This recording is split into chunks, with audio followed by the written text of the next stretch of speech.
and stuff like that. I don't really talk too much about it, but we have a guy that's going to explain.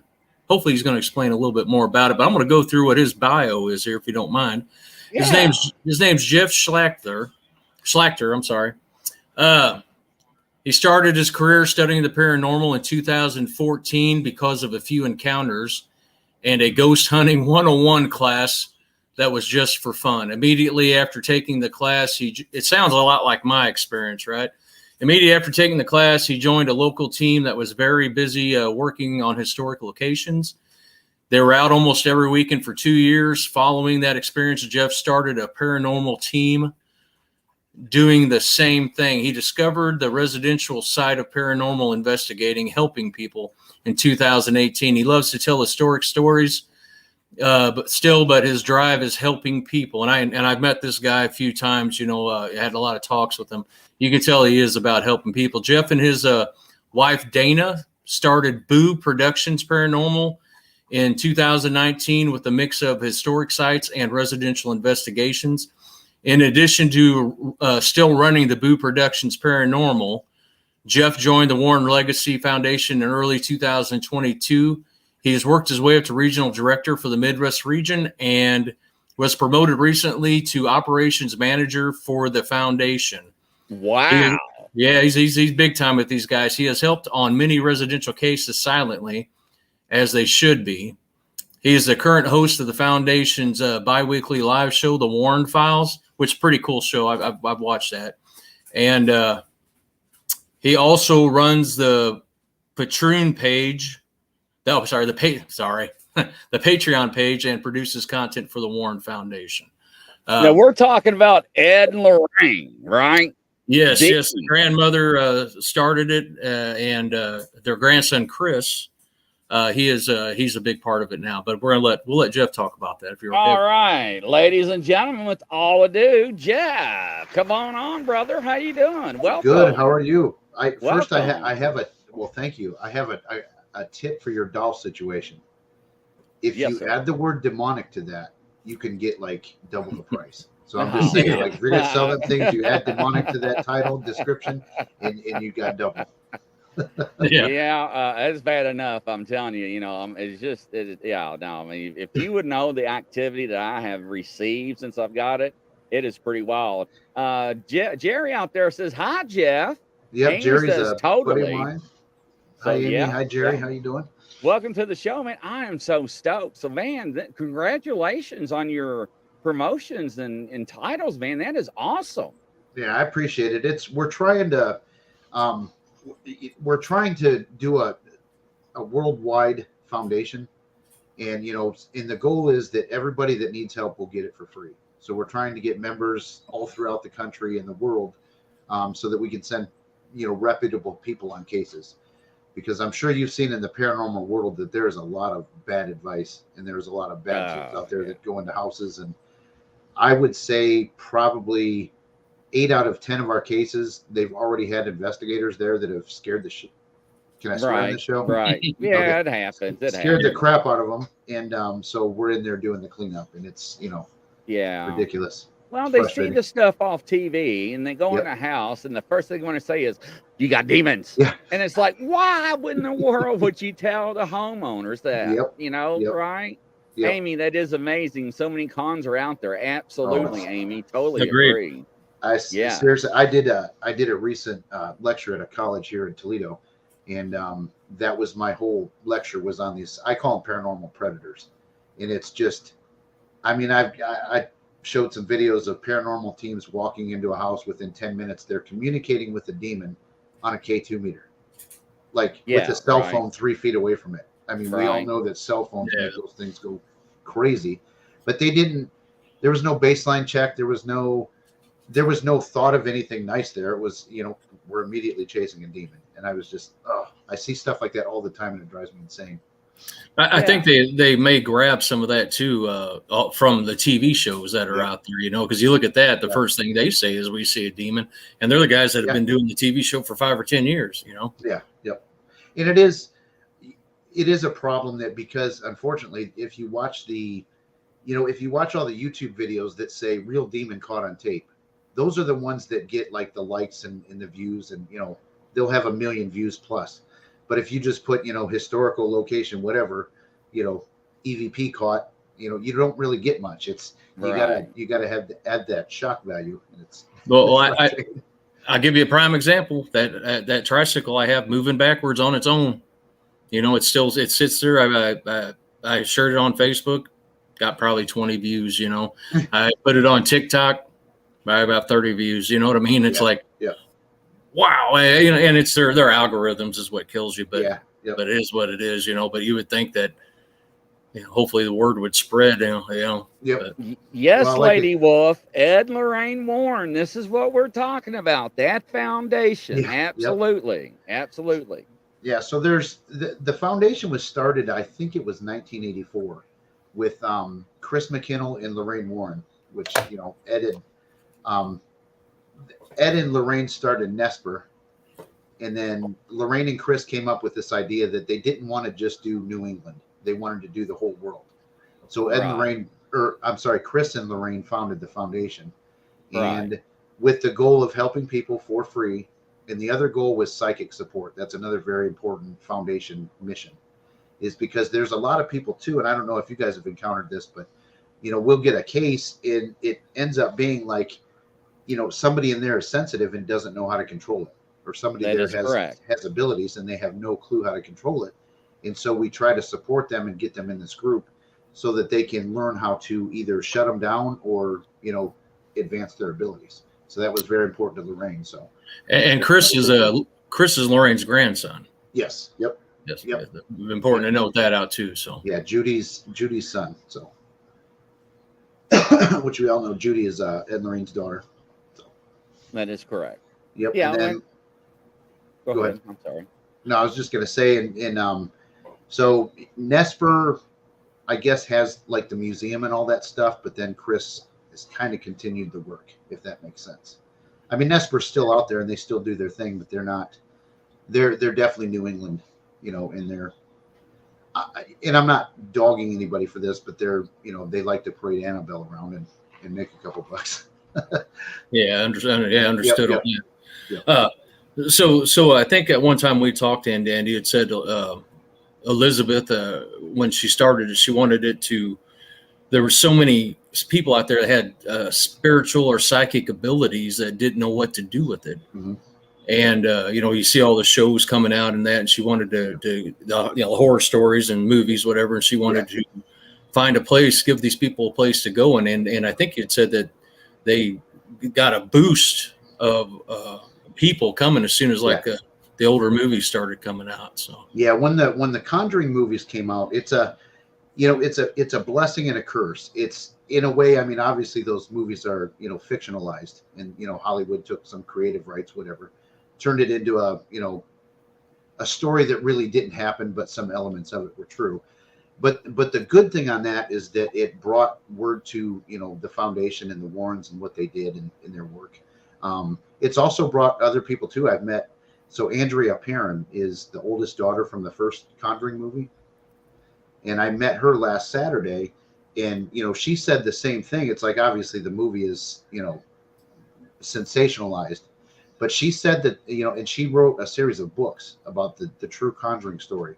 She says that they are way more horrifying than the movie was. That Hollywood producers said that, like, the people can't handle that, from what actually happened there. So I'm gonna show you one of the books here. So there's 3 books that are, I swear to God, this thing's 500 pages. Wow. But that's a thick book, and there's 3 of them that tell the Conjuring story. So obviously the movie's left out a whole lot. Yeah, there's a documentary out there called Sleepless Unrest. I don't think I've seen that one.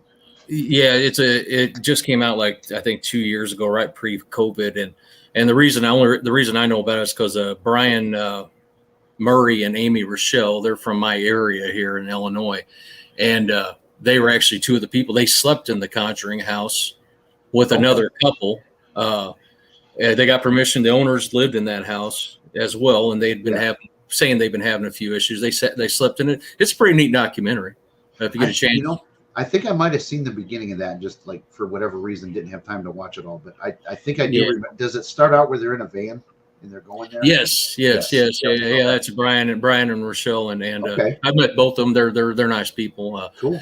But no. And then the producer, the guy that directed and produced it, he stayed there as well, him and his wife. So they had some pretty good stories after. I was at one of the premieres, and it was just a pretty good story. Yeah. But I also met the owners at the time as well. Yep. And I asked them, off the record, what they noticed, and they said, yeah, they had some paranormal experience up there, which was neat. Yeah. So. I had on my show, I had, oh gosh, Joe Vitale is one of them, and Matt Benton. They did a really, really professional, really good documentary about that house too. They stayed there for I think 3 days or something like that, and they've won quite a few awards for the documentary. I think it's called The Haunting in Harrisburg, the real Conjuring story or something. Yeah, like that. Yeah, I've heard of it. It's really good, and I had them on, and I like the fact that they went there and debunked something that I think a lot of producers would have said, oh no, that was paranormal, that chair moved on its own. But they actually took the time and debunked it and showed it for 15 or 20 minutes in their documentary. Was it the knock? No, it was a chair that moved. A chair started rocking, and they thought, well, maybe we stepped on a board, or maybe we they spent like 15 minutes debunking it, which I thought was fantastic because you guys probably know how Hollywood is. If the chair's moving, man, it's paranormal. Don't you dare debunk that stuff. Right. No kidding. Yep. Isn't that the truth? Yep. So I mean, it was in like my wife said in the comments. I mean, she is an amazing person. She really is, Andrea Perrin. She, obviously got notoriety from her books about the Conjuring House, but she does a lot of other work too. I mean, she's really, really, she's a very spiritual person. If you ever get a chance to go see her lecture, I highly recommend it. It's fantastic. Now, just kind of walking through what the Warren Legacy does. So you can go to the website if you think you're having issues out there. Yep. And there's actually a form on there you can fill out. Now, I'm only a couple months into it, but one thing, Chris, that I'm going to tell you is something that was pretty cool was like a week after I started with them, I get a Facebook message from a gal over in Britain, or over in London. And Bristol, London is where she's from. And I don't know why or how she even knew me. But she was, giving me some information about her house and all that. I think she got it off of paralink.com. Oh, okay. And she was mentioning the issues that she was having. And, I contacted Jeff and said, hey, what do I do? And he gave me the form, told me where to go get the form because I just started. And she did reach out to him. Now, after I gave it to them, she said she thanked me for telling me that they reached out to her. And I don't know anything since then, but it was good to know that there is a place you can go if you really think that you have something, a demon especially, coming at you in your house. This person had stuff falling over, knocking on doors, windows, all that stuff. So it was great to be able to as Tracy Inman, a member of that paranormal, right? I'm not going to go to London to hunt it. And number one, number two, I mean, am I an expert enough to do something like that? I think a lot of us in the field want to believe we are experts because we have equipment, we have all that. But it's with the equipment, it is pretty easy to debunk some of the equipment. And I don't mean that in a negative way, but it's entertaining for people. They like to watch it. They like to see the stuff go off. But, and we've talked many times, the EMF, like you were talking about, going off, you're a couple feet away from it with electric piece of equipment. You're going to get it to go off. But I've had conversations with the EMF that it just amazing that you tell it to go green, go red, it goes red. You ask its name, is that your name? It goes red, goes back to green. So anyway, no, but just to let people out there know, there is the website out there, and you can go fill out forms, and there's tons of different things you can contact people. It's awesome.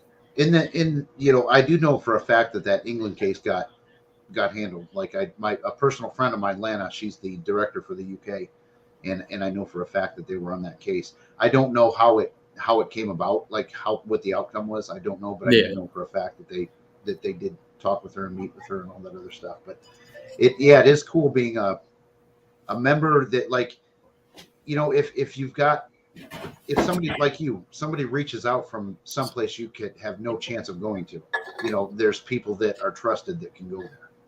Yeah. And that's a good thing. And then so that's one of the benefits of the foundation. Plus we have, like, I don't know, like, my specialty isn't witchcraft, right? It's Wicca. That's not my thing. Yeah. But I know tons of people through the foundation that is their thing. So if I get a case that involves that or needs that, then we've got, members that can handle things like that. And one thing I found that was cool is Chris does keep in contact with you. Oh yeah. He's got a very open policy. Like, if you ever need anything, regular members can reach him. He's not like this God sitting up on a throne. Yeah. Like, you may not pass, he's definitely a reachable guy and encourages people to promote him. Or, I mean, to reach out to him. Sorry, I don't know why I said promote.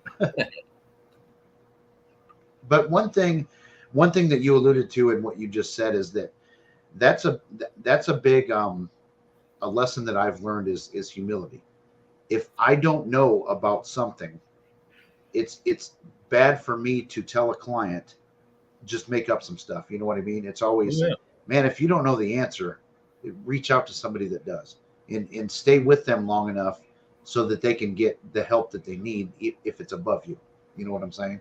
That's one lesson I've learned that's important. And if you don't know what you're doing, you can just make it worse. Yeah. Oh, for sure. Yeah. I've literally, guys, I've seen. Okay, so one of the first cases that I got involved with through the foundation was a team had been there to this poor lady's house, photoshopped orbs. And I know they're photoshopped. You gotta be joking. No, and I know they're photoshopped because, one, I've never in my life seen orbs that look like this. But two, I went to their website or their Facebook page. Every location that they've been on has the same orbs in the same black shadow figures, in the same red streaks going across the camera. Every place they went to. Yeah. So, like, come on, guys. But anyway, they convinced this poor lady that she had a demonic entity in her house. And of course, they could point her in the right direction to fix the problem, which was, $250 a session, and it would take at least 6 sessions. And they had to travel 3 hours one way to get there. I mean, that's the kind of sick stuff that we see all the time. It's maddening.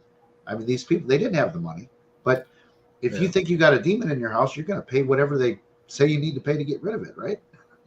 I mean, it's just like Chris, and I know Chris and I have talked about this before. We don't charge anything for anything we do. I mean, right. Yep. Boo doesn't either. We're there to help people, man. Yep. That's it. Yep. Right, Chris? Yeah, and my thing is, I mean, I've got a kit I put together, ladies and gentlemen, and I send it out. Only thing I ask is pay for the material, shipping, and handling. That's all. I don't make money off of it, but reach out to people that know what they're doing and don't pay people. Yeah. I mean, we know people who to get a hold of to get you some help. Yep. I don't have these people on the sidelines for no reason in these groups that are psychics. We don't know people like Jeff for no reason or Tracy for no reason that we can contact, say, hey, poor Susie's got this issue. Who can we send them to get some help? Yeah. That's what we're here for, ladies and gentlemen. Yeah. And that's very important. Not to write a check to somebody, $250 for, and let me tell you something. If I ever come across you, that group or that person, I will expose you every chance I get on national air. Trust me. Mm-hmm. That is an embarrassment and shame. I've actually got to do that. I've actually got a worse story, but it's an ongoing case, and I can't talk about it right now because if the person stumbles across this, I don't want them to see me talking about their ongoing case. But it's 10 times worse than the story I just told. I mean, when I heard this, man, I was about ready to travel to where this happened at and kick some ass. It was it was bad. Tracy, I'll tell you offline, and Grizz too. Yeah. You guys will seriously be like, "Are you kidding me?" Yeah, you know, a lot of people that you know, there are a lot of people like to see the stuff for the entertainment, and a lot of, you know, that's why, you know, you pay for your ghost tours, you go, you know, you go to the local whatever. We have a Mineral Springs Mall around here, which is an awesome place, and they have activity. They do have activity. Yep. People bring their stuff, you know, their equipment and all that, but the people that are showing up with them are paying for an entertainment factor, you know, to an extent. You know, whenever that paranormal, whenever we've only done one public hunt, and we had to charge people, but we charged them so it's $400, and we had 10 people going, and that included us 6 people, and we all paid $40 a piece, right? So you know, we weren't charging extra to make any money off. Yeah, and a lot of that too. Like the one thing I like about that is that a lot of this stuff, it goes towards like a historical preservation of a building or something like that. And it's that's exactly why she did it. Yeah, I got no problem paying $50-$60, you know, to go to a historic location like that, knowing that it's preserving the history. You know, it's going to a historical society, or, you know, to preserve an old mill, or, you know, an old jail or something like that. I got no issues with that. Yeah, and I tell you what, it's pretty neat finding places too that haven't been, you know, hunted before. Like we went to an old town across the river here, and we found the original city jail. It was inside the basement of a store, you know, and they didn't realize what it was. But I forget how we found them. Somebody else had contacted us saying they thought it was in that place, so we went and knocked on the door, you know, and asked if we could look down there, and it was the jail cell. So that was pretty cool. Yeah, we've got here in Toledo. Do you guys have the restaurant franchise Spaghetti Warehouse where you're at, or not? No. Okay. Well, anyway, there's one in downtown Toledo, and they've got a building in the historic. It's called the Tenderloin District. That's what it was in the 20s. It was basically an area of Toledo where anything goes. Like you could drink, drugs, prostitution. The cops just whatever, hands off. But we did an Estes method and had all kinds of communication in this building from children. So we determined there was like a nasty one there, but then there was like a motherly figure there, and then children. And this was all coming out of the spirit box session and this and that.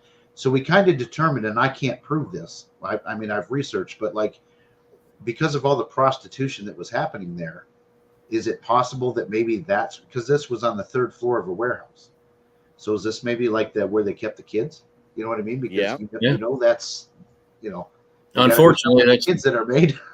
Yeah, agreed. And you know what the biggest thing that ever came out of Toledo, Ohio is? Me. MASH. Oh yeah. I knew there was. I was born in Toledo, Ohio. I knew there was a 3 years there were legendary. Yeah.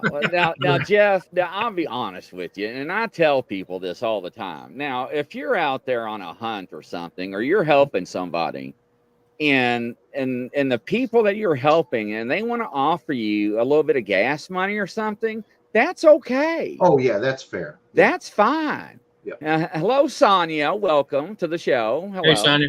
But, you know, asking for, you know, $250 for a session, or, you know, put you up in a hotel room and pay for this and that and mileage and all. Come on, ladies and gentlemen. You know, I mean, like we're right now making thousands of dollars just sitting here talking to you all, right? We're doing this for free and out of our passion. Oh, wait, I'm getting a check for this? Cool. Yeah, right. Yeah. Grizzly Chris, you all. It's GRIZZLY. Okay. So yeah, right. I mean, isn't that the truth though? Yep. Yeah. Agreed. Yeah, I agree with that too. Yep. You know, we've talked before about, you know, everybody's like, and you see people doing all these tours and stuff like that for paranormal, which is awesome that they're doing it, man. It's really jumped up, but how much money are people actually really making, you know, doing all this stuff, and God bless them, bless their hearts, whatever, doing that. And that's awesome. People want to go see them, and that's great. But then you got guys like us that do it for free. Hey, there's FDL there. Mike. That's right. How you doing, Michael? But yeah, you know, it's Yeah. I got off topic there. I'm sorry, but No, No, and like no. Chris Bob just says, we don't charge, but donations are welcome. Absolutely, man. agreed. If I'm over at somebody's house and I'm trying to deal with, let's say, I'm not going to call it a demon, okay? Because spirits they do get mad, okay? They get Yep. aggravated, ladies and gentlemen, okay? They do. I'm not going to provoke them. But if somebody wants to order Papa John's for us or a pizza, I'm not going to say no. Right. I'm going to eat some pizza with you, Yeah. Yep. but I'm not going to say, hey, I want a large double decker pizza from Papa John's. It's got to have this and that. No way Yep. in heck I'm going to do that. Yeah. I mean, No, come on. Yeah, that's very fair. I agree with that too. And it's there are teams that go out there and say, well, we can come out and investigate, but it's $250 or whatever the price is. I know people that charge to cleanse houses or bless houses, and I just think there's so many people that do it for free. I mean, don't pay anybody to do it, in my opinion. Yeah, and just like that lady Wolf just said, I mean, if they're already suffering if they're really having something in their house, they're already suffering. Well, why charge them? Help them out, right? I mean, I haven't witnessed this, but I mean, Tracy, do you know Joe Frankie? I know the name. Member of the foundation. He was actually trained by the Warrens back, 30 years ago. And, he's been on cases with them that, like, you walk in the front door and the family is moved all their mattresses into the living room because they won't separate in the house. If someone goes to the bathroom, someone stands out in the hall and holds their hand. Like these are the people that you're potentially going to deal with. And then to charge them is just, it's sick. That's bad. That's bad. Yeah. Michael Lewis was telling us he was on us last week, and he was telling us, gosh dang it, Chris, remind me. He was telling us about that story of that family living in that house. And yeah, I know what you're talking about. Yeah, gosh darn it, it slipped off the top of my tongue anyway. If you didn't, it's the same situation. That family, you feel sad for those people that are so scared that they can't really do anything on their own inside the house. Yep. Now, and you get a lot of negativity too when you're surrounded with each other for that long, and a lot of negativity in the spirit world as it is. So, and that's something else too that people think because of the TV shows and stuff is that, like, so when they call a group like us, that we just come out there with a magic wand, ghost is gone, everything's great, but I mean, we know it doesn't work that way. They really have to make lifestyle changes most of the time.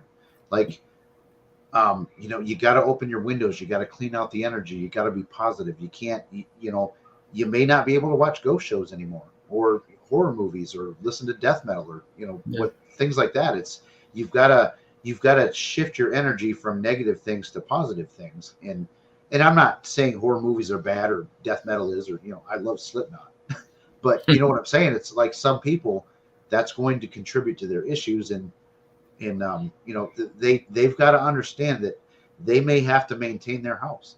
They may have to walk around and pray every other day with sage for a while, and just, to clear it. And then it becomes maybe once a week or once a month, or, it becomes a maintenance issue because they may just live on like a ley line or something like that. Or, like Chris was saying, he has that kit that has what all you got in your kit, Chris? Oh man, I meant to take a picture. It comes with a bunch of stuff. It comes with actual crucifixes that has Jesus nailed to the cross. 2 different types, 6 crosses, 4 Saint Benedicts, a thing of holy water that is actually holy water. It's not tap water. I get it from a local Catholic church. I can bless it, but I don't. It's got bleach in it. Okay, so do not put it in anybody's drinks because they will puke and they will go to the bathroom and you'll think they'll have Satan in them. I always tell people that. So don't do that. And I sent them my Reverend card, and I don't send them nothing else. And I tell them the reason why. And before I send it to them, I tell them, for me to send this out, I have to understand you have to have faith. If you don't have faith, I don't send it because it will not work. Yep. No matter what I send you, if you don't have faith, it will not work. And that's the bottom line. So I have to interview them. And Brenda is in here. She actually received one, and it worked for her. I'm very believe in the higher power, but I also, Jeff, believe that you can manifest things upon yourself as well. For sure. Yep. And I've that's seen that a one lot. thing that, you know, Sonia says, I agree, it does affect people. It's a mind change and a higher vibe that keeps things at bay. I agree as well as that. FDL, I'm not saying what I have. FDL, I'm going to have to send you 2 bottles of holy water for you. Brenda, you're here. So I was talking about your package that you got. So I was going to let you testimonial on your package of how well it worked for you. I'll let things speak for itself. Crazy Witch, brooms comes from sweeping out all the old bad energy. You know, I mean, it is what it is, you know, but if you don't make changes like Jeff and Tracy's talking about, you know, and I'm not going to get biblical or religious on you by any means, because they're going to go, oh God, here goes Grizzly again. But if you keep doing the same thing over and over, then what do you think is going to happen? Not a damn thing, ladies and gentlemen. You're going to get the same results. Yep. We had a client once too that it was a friend of mine. Their team, they left them sage and said, do this every other day. You know, gave them instructions, this and that and the other thing. It just it didn't help. So you know, I asked that client. I said, do you actually believe that this is doing anything? He's like, no. Like, I feel like I'm wasting my time.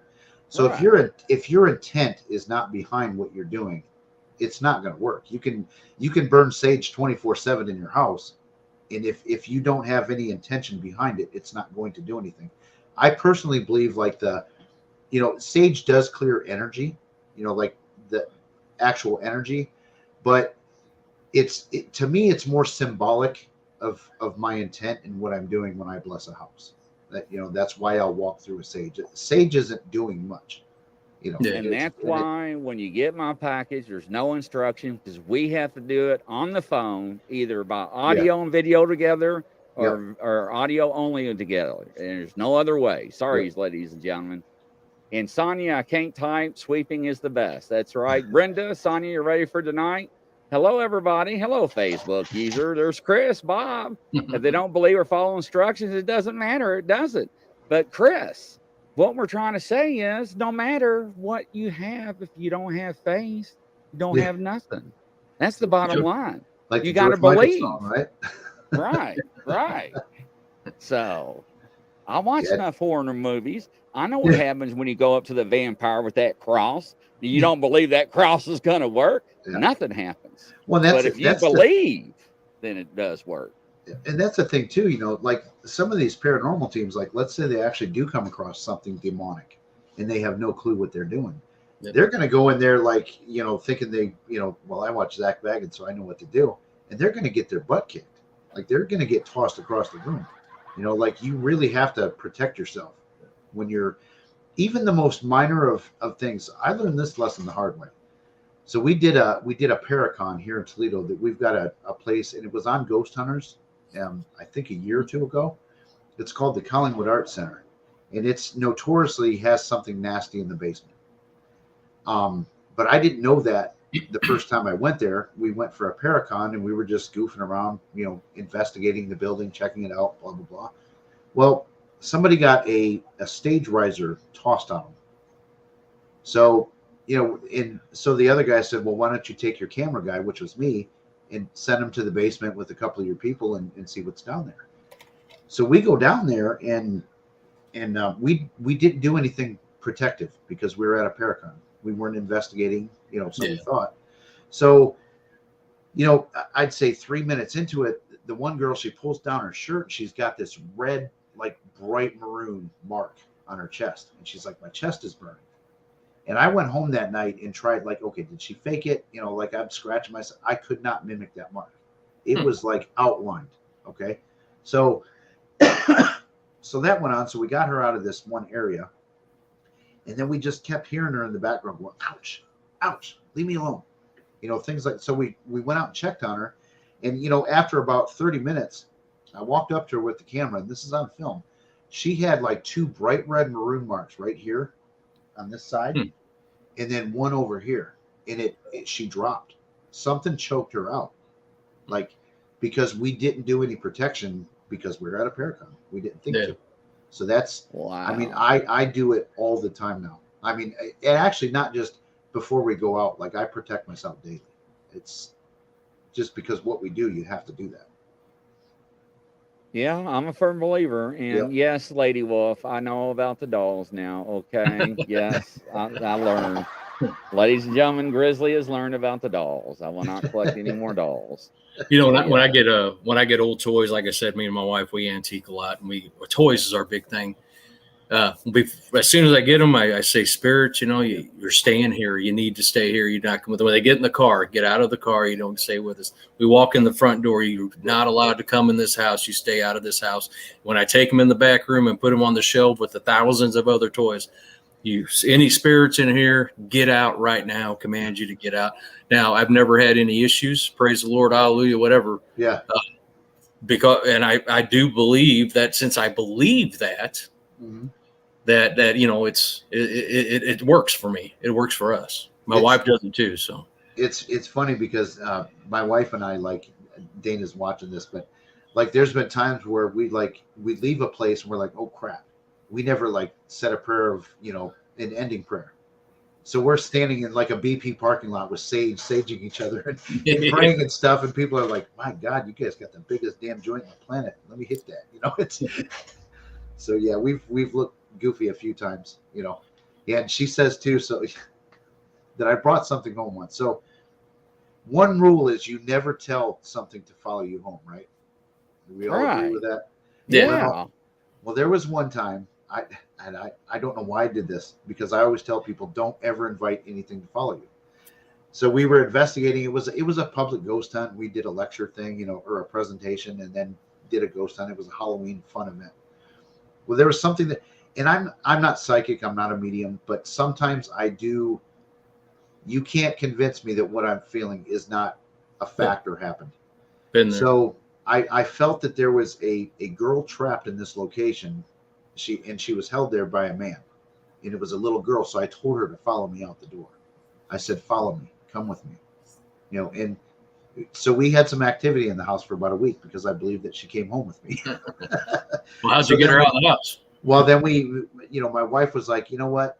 All right, we're going to do this. So we got out, we did our prayers, and we did our, you know, like we did a crossover thing so that we crossed her into the light, and we didn't have any issues after that. So and they do have free will. They don't have to go if they don't want to, but you know, it's like I brought her with me. I was like, crap, I probably should have, you know, we should probably help find a permanent home instead of just like having her trapped here in our house now.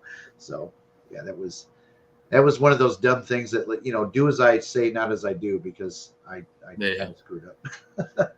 Yeah, we do the same thing. We pray whenever we leave the places, but there's been a couple of times that my wife and I got home, we're like, oh no, we didn't pray. Yep. So we make sure we say that prayer to keep them out of there. I noticed FDL posted something about he gets a lot of scratches, and it's mostly the women on theirs. There it is, scratches. They get choked. He had talked about that before as well. People collapse, and it always seems to be the women that are doing that. I mean, is that what you've noticed too, Jeff? Not necessarily. What's the location? Can they say what it is or not? Is it a secret thing? Because I have gone to places like there was a place in Sylvania that we went to that was an old Masonic lodge, and women seemed to get bothered at this lodge. And I think it was because, you know, women weren't allowed to be Masons. So, you know, if there were Masonic spirits there, they didn't like them. So they, you know, like, get out.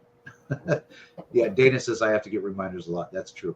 I was not gonna laugh. He says, Christian Hall, you okay? And he had the same kind of, if I'm right, he had the same experience with what you were just talking about, kind of at a Masonic hall. Is that right, FDL? Or some type of event like that, something? Where it's mostly men, and the women were. That's why the women were getting picked on. Text us that if you know if I'm right or wrong. I think it was you. Says women are portals; they bring life into the world. I've heard that before. I've actually have. Gosh, I hope not. Yes, Knights Templar's place. That's right, he did. It was the Knights Templars. Knights Templar. that makes sense then, because that's well, they're part of the Masons. The Knights Templars are. Yeah, he's over in London, north of London as well. Couple okay, hours. cool. Yeah, because my wife and I are going over in August, and we're try to hook up with them and do a hunt. Oh wow, That'd be pretty cool. That is definitely, man. That place is rich with locations. The UK. Oh my God. That's what he was talking about. Yeah. Places. God. He said all the prisons over there, they shut them down. Yeah. The older ones. So now he's going to get access to where he can get into some of those. So, cool. So that's cool. Yep. Yeah. I've got, like I said, Lana is a good friend of mine. She's the director for the UK, and they've just got they're rich with places to go to. Yeah.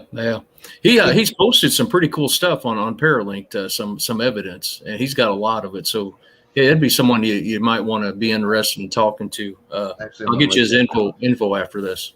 Okay, yeah, FDL. Yeah, FDL Paranormal. Yeah, cool. Lady Wolf Grizzly, even Kelly Joe said how people in life, they're the same on the other side. So it's known to be just for men. Then women will be together or targeted. Sorry. Yes, Yep. That is correct. Yep. That is correct. Yep. I totally agree with that. Like I said, too, I mean, if the saying is, if you're a jerk in life, you're going to be a jerk in death. And that's the PG version of what I tell people. But what's she say now? Skeptics tend to not to be in touch. Yeah. And that's true, too. And here's what I say about skeptics, right? That's fine. You believe what you want to believe. That's cool. Mm-hmm. I'm down with that. No biggie, no big deal, no problem. But if you want to go for a ride and come with us, and we'll see what you believe when we are done, okay? Yeah. Yep. So I'm not going to try to change your mind. I'm not going to try to change your religion. I'm not going to try to change the way you think. But when we're done, that's up to you, what you decide, what path you want to choose on how you think now. Does that make sense? Yep. Well, that guy, Jerry from the beginning that said hi, I said he was a Toledo friend of mine. He's one, like, he is very, very, very skeptical. But he's an important part of my team because he's so skeptical. Scientific. You know what I mean? Yeah. But then we took him to a place, and he's like, something just touched me. And he tried to debunk that for 45 minutes. It's like, Jerry, you're in a wide open space. There's absolutely nothing that touched you. It wasn't a spider web. 4 people walked through this place right before you. So and he finally, at the end of the day, he was like, okay, I can't explain that. That's right. That's priceless when something like that happens to. And he's a guy that he's very skeptical, but he wants something to happen. It's just, you really have to almost be really, really, really open-minded to experience things. I was like that at the beginning whenever I first started hunting. Yeah. Or investigating. I was exactly like that. I didn't believe. Not that I didn't believe it. I knew there's something out there, but I had to see it for myself, my own eyes. And about the 3rd or 4th hunt in, when that tricycle moved, it kind of like, there's no explanation for that. Yep. So there's got to be something. And then you're like going, hoping the next one you're going to get something, and you don't. Then you go to the next one, you get something, you don't. Yeah. But then it comes back. It comes back around again. So eventually it does. Something else pops up that makes you think, man, it's still out there. So. Yep. And like I said too, that story I told about that Collingwood Art Center, that was one of my first encounters after getting into this, was seeing her get choked out and seeing those red marks and seeing there's actually a second part to that story, but that was a you cannot tell me that wasn't paranormal. You know what I mean? There's no logical explanation for those marks on her and what happened. So let's go to year 2. So this Paracon was coming up the next year. And I was like, you know what? I had an attitude. I'm like, you attacked my friend. I'm pissed off. I'm going to go over there. We're going to talk. I'm going to get in this place. I'm going to go right where that happened. And, me and that spirit are going to have a chat. So her and I were talking about some evidence, or, we were reviewing audio from another case. And it was like, okay, it's 10 o'clock at night. We'll talk to you tomorrow, whatever, we'll chat about this later. So she calls me at midnight and she's like, I got to tell you what just happened. I just got a phone call and there was nobody on the other end except this breathing voice. And it was from the Collingwood Art Center. And I was like, trying to talk her down. Maybe it was, you're on a list because the convention's coming up. You're on some like auto call list or something like that for updates and, this and that and the other thing. And as I'm talking to her, my phone rings and I look at the caller ID and it's a downtown Toledo number. I'm like, you got to be shitting me, like, so I clicked over and sure enough, there was no one on the other end. And it was the Collingwood Arts Center because I called it back and got their voicemail. So something there was strong enough to actually call us the next year. And I was like, so we made a pact like, okay, I'm as excited as I was to go confront it. I was still early on in my career and I was just like, nope, I'm backing out. I'm not going to go there this year. And, she didn't go either. And, there is a possibility that, you can prank call people from another phone number. Yeah. But because I called them the next day and this call generated from their office. That's their office phone number. And at midnight, there was no one there and it was closed. So it wasn't like somebody from the building called. Yeah, I mean, it was, so I don't know. I believe it's paranormal, like but yeah, I mean, how can you explain stuff like that? And right. and I always welcome anybody, with open arms to believe what they want. I mean, yeah, we're not here to change anybody's mind or directions in life. No, Right. Yep. Not at all. Yep. But Dan, good thing it wasn't a collect call. Exactly. That's a good one. Yeah, that Hey, really I couldn't tell you how many times I I used to get those from jail, right? Officer, help me. I made a mistake again. Chris is a retired police officer. Yeah, Dana. If you another year you go and anyone goes there with you, if you go there. So me and Dana start dating, and what do I do? It's a great place to take a girl, right? The Collingwood Arts Center. So I took Dana there, and she, she's got crap grabbing at her ankles and stuff, and we didn't last very long there. Something was going after her, and it's like there's something there that doesn't like me, and people that I'm tied to. I'm convinced of that. Like it's, oh God, here's another great story. If you guys want to hear one more, this is related. Let it roll, brother. Okay, so this recorder right here, mm-hmm. I recorded a session. We were talking to somebody about the Collingwood Arts Center. The next day I went to listen to this recorder. It was gone. I could not find it anywhere. I tore my house apart. Nowhere to be found. So wrote it off. In 3 years, I never found that recorder. So I went and bought this recorder, which is the same thing. I call this one new number 2, and the other one is old number 1. So we went to a place. It wasn't Collingwood, but I went to a place and lost that one the next day. And it's like I only put this recorder in 2 places: my video camera bag or on my desk. So, so that recorder comes up missing. And I get my video camera bag 3 times a week. So there's no way that this recorder is in there without me knowing. And I emptied it 4 times, blah, blah, blah. So Dana says, well, just go back there and ask it to give it back. So I went back in my office and I'm like, okay, I acknowledge that you took it. You could be messing with me, but I need my recorder back. Can you give it back? Then I went in the front room. We watched TV and I was like, oh crap, I got to go charge my camera batteries because we're investigating the next day. So I went back and pulled my camera bag out.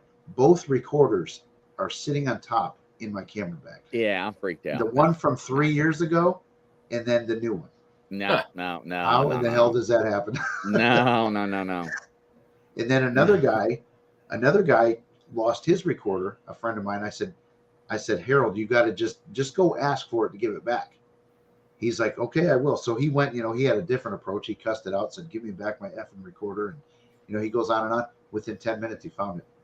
Like okay. It's crazy shit. True stories. I'm gonna try that with my keys. Yeah, do it. Yep. My glass. Now, go ahead, Tracy. No, my glass. I need to try that with my glass. I always lose those. But they say when you lose your car keys, that's an angel trying to prevent you from getting on the road from a tragic car accident. So I never heard that. That's actually proven to me several times. So yeah. But there's a lot of things that go missing around my studio quite a bit. Yeah. And I cannot explain it, and I put it in certain locations. Now, Jeff, you're going to laugh at me. Now, I don't tell people this, but I actually Velcro things down now, certain items. So there's no way possible, yes, Right. ladies and gentlemen, that they can be removed without me doing it myself. So Do they come yeah, up missing? Ever? yeah. No, See, no, that's no, yeah. So yeah. So I know for sure now it's not me misplacing it or Yeah. bumping it or knocking it off. So yeah. Yep. But man, I'll tell Absolutely. you what, when I found that recorder from 3 years ago, I freaked out. I'm like, it was right on top. Like I said, I get in that thing 3 times a week. Explain Yeah. that. There's no science that can explain that. I don't give a crap. There's no experiment that you can do though to duplicate that, but like that just doesn't happen. That's straight up paranormal every day of the week. Yeah. Gotcha. It is, and it's people that don't believe, right? And it's the ones that do believe that never had the experience, and the ones that don't believe have the experience. Yeah. And it's like Bigfoot. I know people that are after Bigfoot or Sasquatch for Yep. 20-something years. Yeah. And then I hook up with this girl, and she's like, "Man, I've been living with them for 36 years. They're out in my backyard. I see them every day." Right. And it's like, what in the world? Yep. And Yeah. they're like, yeah. And it's like, and my neighbors know it, and their neighbors know it. And it's like, oh my gosh. And like, then, my friends don't come over no more. They're freaked out. And it's like, you want to see them, come over, I'll show, right? Yeah. But it's just amazing. It's I don't know. I mean, Jeff, you cracked me up. You really did. So. Hey, there's a good question right there. Was there anything else on that? Was there any new recordings or anything on that? No, there was nothing. There was nothing new, but I did listen to the recording that I last took because that's what I went to listen to when it came up missing. Because we had interviewed a lady. So in this room down in the Collingwood Center where that stuff happened to that girl, there's all these symbols painted on the wall.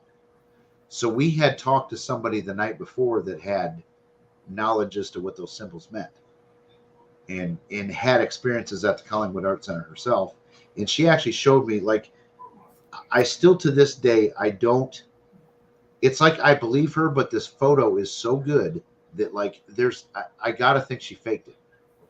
It's of a priest, and one of the stories is that a priest raped a nun, and that's who's haunting that place. That's one of the stories of the Collingwood Art Center. There's also, they call that particular area, they call it the dead room, because like if a body died in the winter, they would store bodies down there right until the spring when they could dig the graves. So they call it the dead room, and that's why they think, there was a witch coven, and this is documented. This is actually like a news story, but there was a witch coven that practiced down there, like, and they weren't Wiccas, they weren't good witches. It was dark stuff. And I don't think that they put the symbols on, but I think people that didn't know what they were doing went in the room and marked it and tagged it. And because we all know that happens too, that like people go on Google, how do I summon a demon to make me rich or whatever, you know what I mean? So they go and they do all this crap and they have no clue what they're doing and they don't know what they're bringing out. And I personally think that's what's down there, is that people were down there screwing around and just brought something out that they didn't know. So that's my thoughts on that.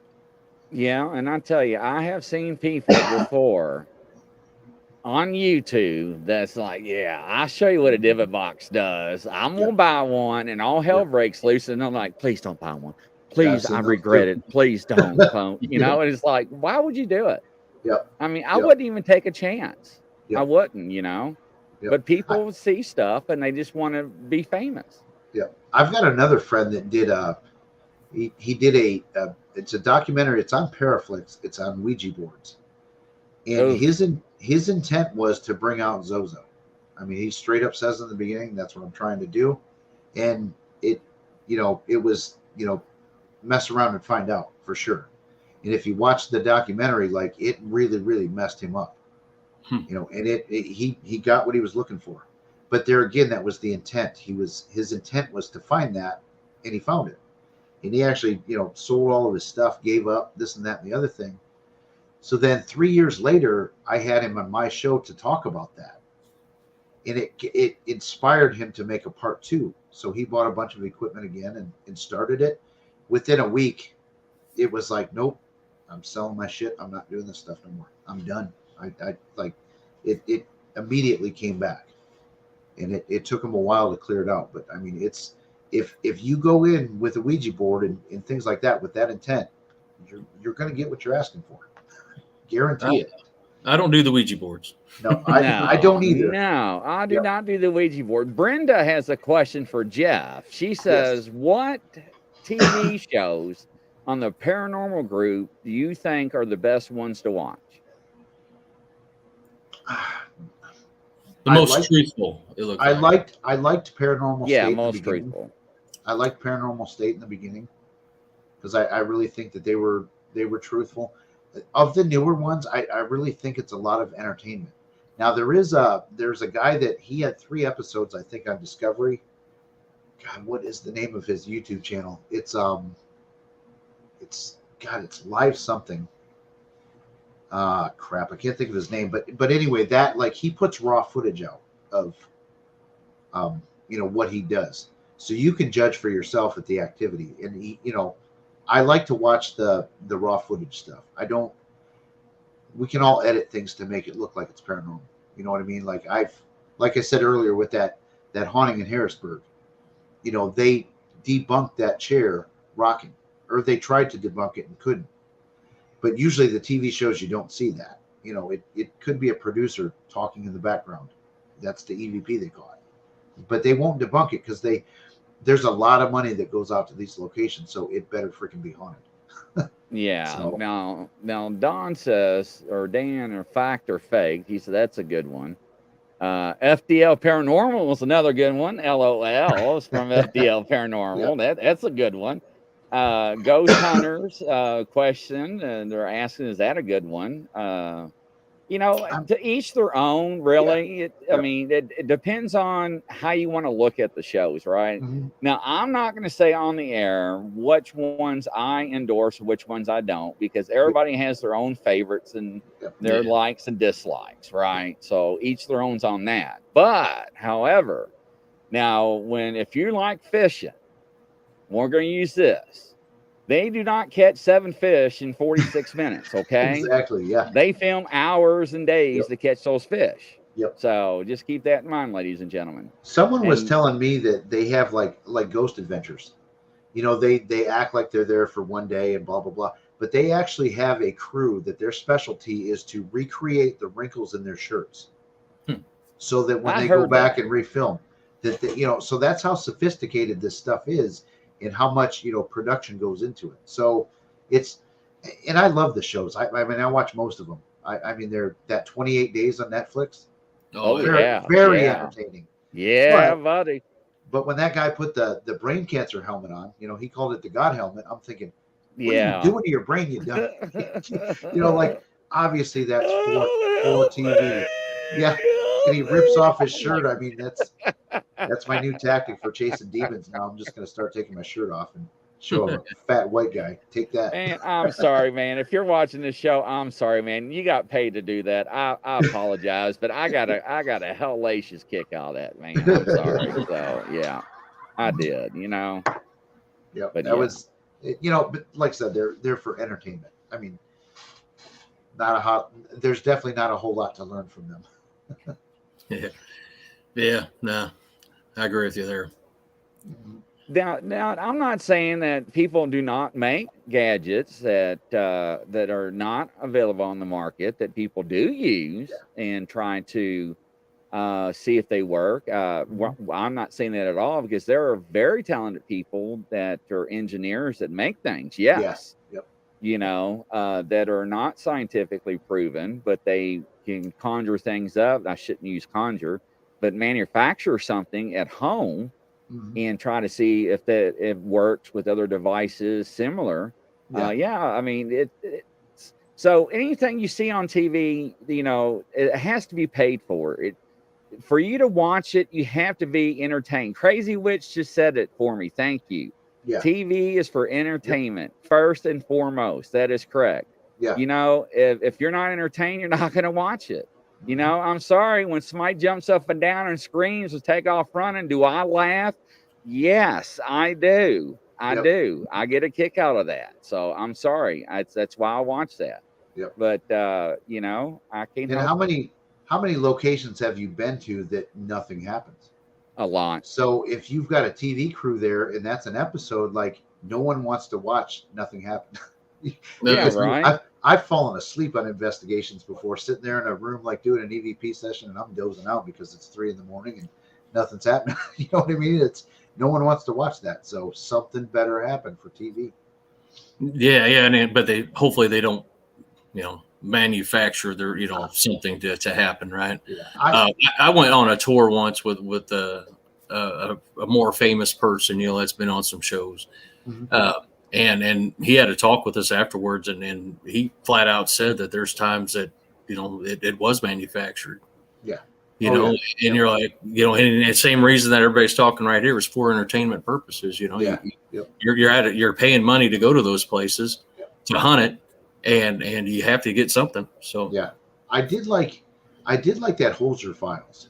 I liked that show. Yeah, I that was liked the pretty cool. idea of bringing that, his old files back and things like that. I think that would be actually cool for like a Warren show. I would love to sit there and listen to their raw footage, like their Amityville footage, to sit there and have access to that raw stuff. Oh my God. Now, I'd sit here for days and do that. I actually reached out to one of the family members. To Tony or Chris? Tony Spiro? Tony. Yeah. Tony. Yep. So I actually reached out to Tony, and we'll leave it at that.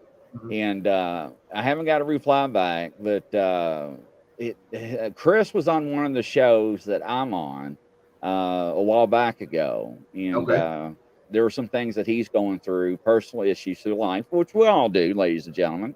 Yep. And so I'm waiting for that too. But yeah, and I've got hours of recordings of myself, sitting there trying to get stuff, and and especially with me with my REM pod and stuff like that, and I don't broadcast it because who wants to see Grizzly in the dark and be like, all right, touch it. Yep. Please touch it if you're here, right? And nothing happens. Yeah. Now, and there's no spirit box there or anything around. Just touch it, please.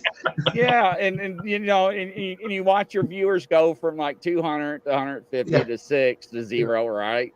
You're like, hey, man, I can't wait when we do. You take my hand and smack it a few times, like, it went off. It went off, everybody, So, yeah, Brendan says, touch it. Yeah. So what happened was one night, all right, I have to tell this. All right.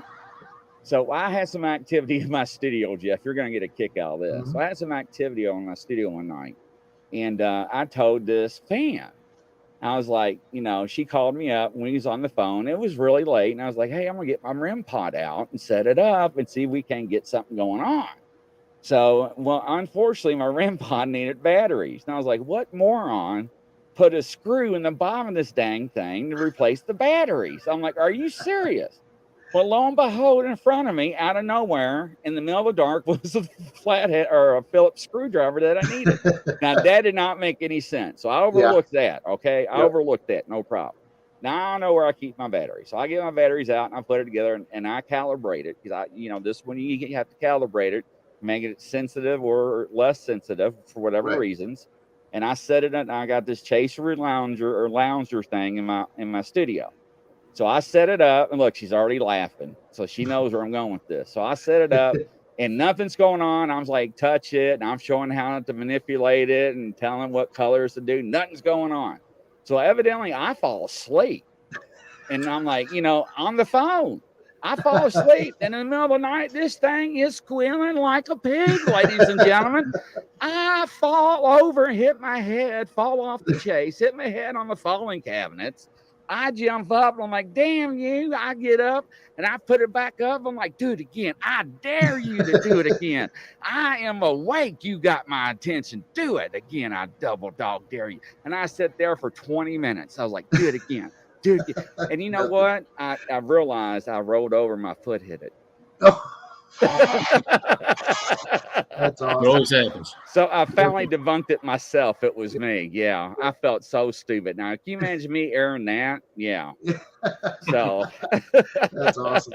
yeah, right. Hilarious. I ratted on myself on that one, ladies and gentlemen. But yeah. One thing too that I guess one of the coolest videos that I've been a part of making. This was something that I decided. So we use our psychics to do remotes, in the foundation because a lot of locations are far away, and I like to use psychics for that. So I wanted to prove on video that remotes could happen, right? So we went to a location, and it was the old mill in Tecumseh, Michigan, and a medium friend of mine. I wanted him to remote into the basement where I was, and I didn't tell him what I had set up. Didn't tell him the questions I was going to ask. None of that stuff. So I filmed us in the basement and filmed him up top, and so I could see what he was saying, later on after watching the videos. But he absolutely, in my mind, went down in that basement. He set our red pot off because he said he was trying to stand on the red circle. He knew that one of our investigators got really excited and started jumping up and down. Like, I mean, there was about 4 or 5 things in this video that he knew that he would not, unless he was there, he wouldn't have known. And that's wow, a fantastic video. And I want to do more experiments like that because, that to me, proving that can happen is, it's just something I've always wanted to put out there. Now, What experiment? now with remote viewing, I actually have people that worked for the United States government, for the Defense Intelligence Agency during the Cold War that spied on the Soviet Union, that remote viewed. Yep. And the techniques they used and the accuracy, ladies and gentlemen, is so unique. It's so amazing. Yeah. It really is. And it's I mean, unspeakable what they can do. So yes, that I do believe, absolutely. And even in World War II, I mean, they were experimenting with things like that. Hitler did. Absolutely. He had this occult thing. He had a bunch of witches that were trying to affect things and things like that. And the U.S. government was trying to do remote viewing to get the plans and all that stuff. I mean, that's been going on for a long, long time, and it's obviously super secret black ops stuff. But it's not conspiracy theory. It's proven. There's documentation about there now. So it's very, very interesting. Yeah, it is. It's always that, what rabbit hole are we going to go down? Yeah. So like that last show I just got off of, I don't remember what show it was. You want the blue pill or the red pill? So which one, ladies and gentlemen? Tell me. The Matrix. Right. I forget which one does which, so I'm gonna yeah, pass. I don't remember. So I'll pass. Yeah. And unless it's vitamin B or A, I'm good. So lady was too funny, Brenda. But but now remote viewing is serious. I mean, there's people actually there that can really do it and do it very well. And these people that work for the government, and I'll give you a brief description how they do it. So this girl or woman or lady, however you want to call it, they would write something down in an envelope, put it in an envelope, and put that envelope in another envelope and sign the envelope and put that envelope underneath a keyboard or a computer in another building.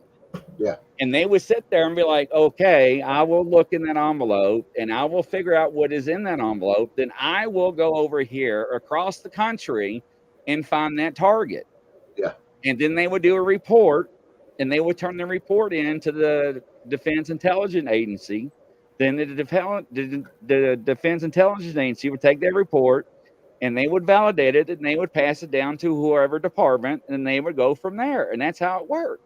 Yeah. And the person that remote viewed never knew nothing about it. Yep.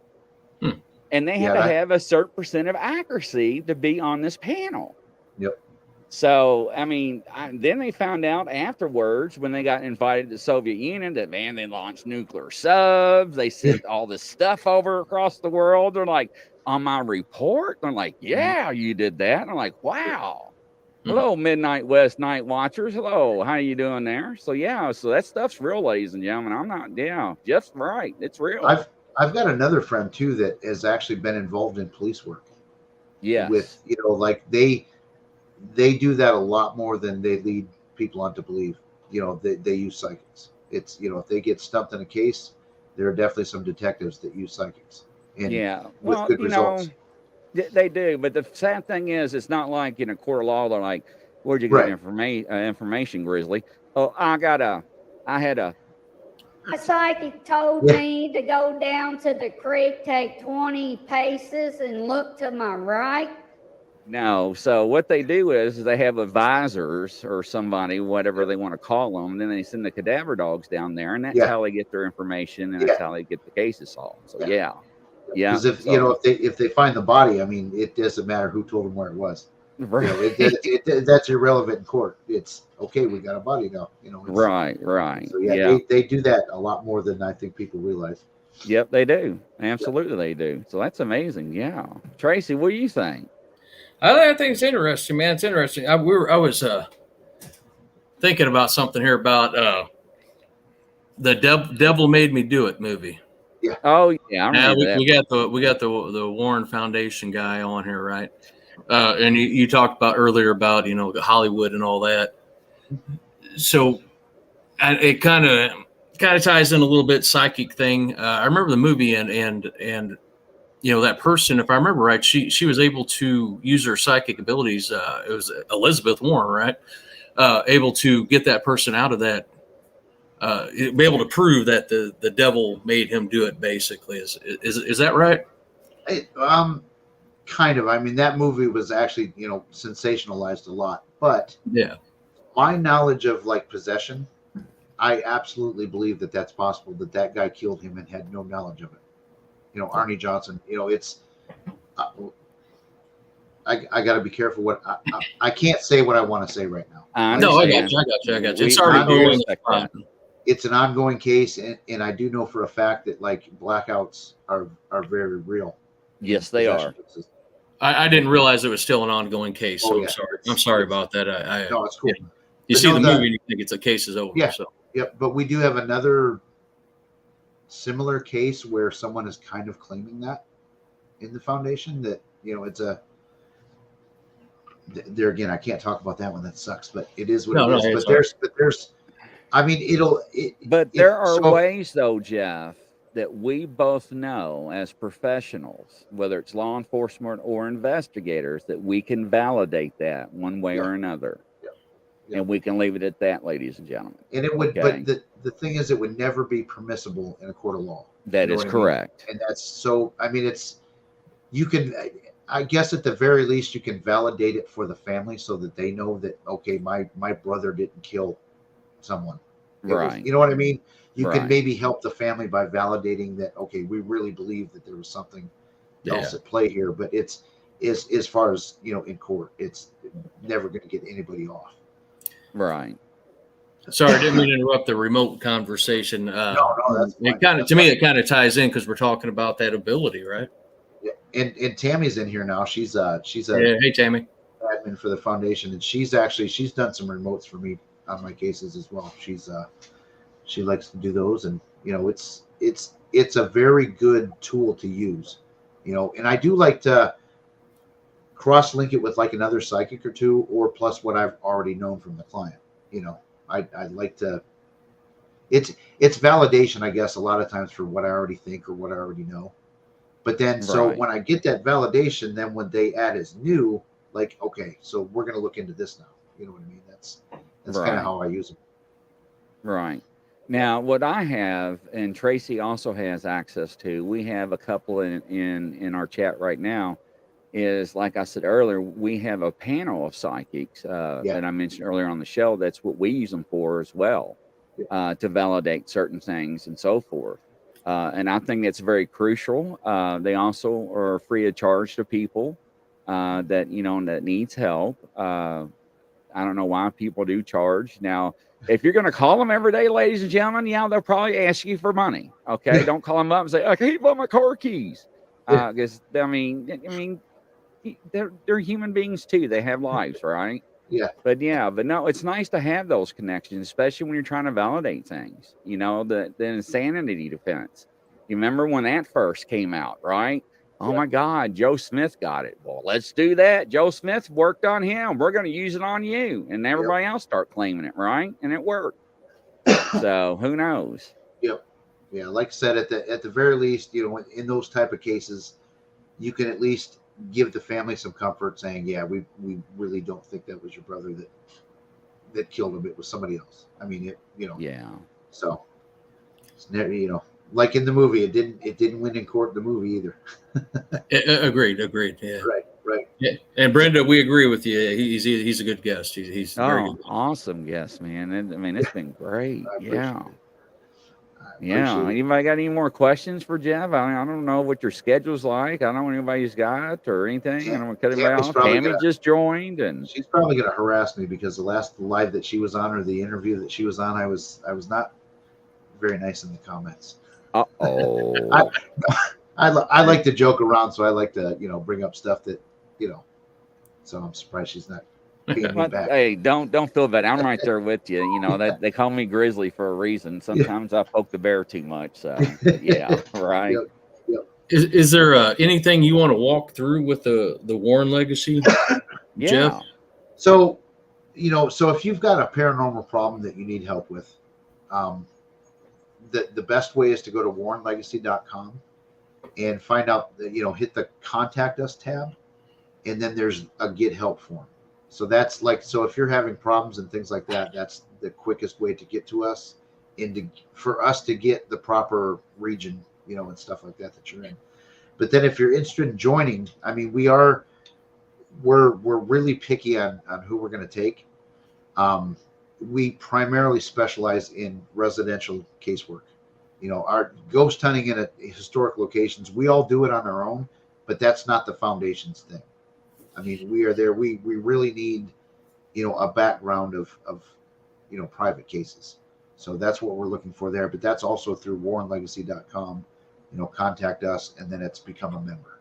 So those are the two tabs that, and we do the Warren Files every other Wednesday. That's we're doing one, actually not this episode, but so we've got one coming up next Wednesday. But then the following episode, I'm actually going to get hypnotized to do a past life regression session with this guy named Paul Goddard. He's from the UK. He is fantastic. Go check his stuff out. But so I've decided I'm going to let him hypnotize me, and we'll see what happens. So. Oh, make sure your wife's not around. No, she's going to be around because I'm afraid that my fear is that I'm going to go under and not come back. I'm actually kind of afraid of that, but. So we'll see. She'll probably have a key where every time you hear chicken, you'll probably pluck her. Yeah, she's probably going to talk to Paul on the side and say, "Hey, can you set him up with a word that makes him shit his pants or something?" Yeah. Right. So yeah. Brendan says, "Where do I find the Warren Files at, Jeff?" It is. It's actually our YouTube channel is called the Warren Files, and that's in you can find. On Facebook, it's the Warren Legacy Foundation for Paranormal Research. Those have all of our archived Warren Files episodes as well. And then we do have a Patreon page where we do one of the things we do is Chris is reading the book The Demonologist, that was written by Ed Lorraine, and then giving his commentary. So it's an audio book. There's different tiers. There's different perks. We also do a show called the Warren Files Declassified, which is kind of some of the stuff that we can't really put on YouTube, but if you pay for it, it's a small enough audience that we know that you can't share it. So, you get a little extra insight. That's the goal anyway. So we do have a lot of other things coming up too. There's talk of some shows that again, we all say this all the time. Yeah, I'm in talks with, about a show and I can't talk about it, blah, blah, blah. It seems that's a very common thing among paranormal people, but there are some shows that are being discussed with some producers and things like that, that talk about the foundation and Chris and things like that. So hopefully some of those take place. That'd be great. Yeah, absolutely, man. That's great. I hope it does work out. Got to get that word out. Yep. And that's the thing too. There's a fine line, and that's, you can sell out to get the likes and the views and all that other stuff. But then again, you kind of got to get the likes and the views so that you can get the word out. So there's a fine line of what's selling out and what's getting the word out. And, we try to, err on the side of caution and not ever be looked at as a sellout. Right. Which is probably why we don't get very many viewers on the Warren Files every week. You know what I mean? Because but it is what it is, and we got to do it with integrity. That's important to us. That's very important. Yeah, absolutely. Totally agree. Yep. Well, great. Ladies and gentlemen, you heard from Jeff. Thank you so much, sir. Awesome. Glad to have you. You can come back on anytime. So appreciate it. Thank you, sir. Thanks, Jeff. What do you think there, man? That was awesome, man. Oh, yeah, no, great. Fabulous. Fabulous. Yeah. It's nice to that and not just dismissing anybody else, right? But he was talking, what he was talking about is factual, right, which is cool. FDL same way last week. That's neat. That's awesome. He's a good guest. Well, and anybody, I really recommend going out there, checking out what he said. I really do recommend that very much.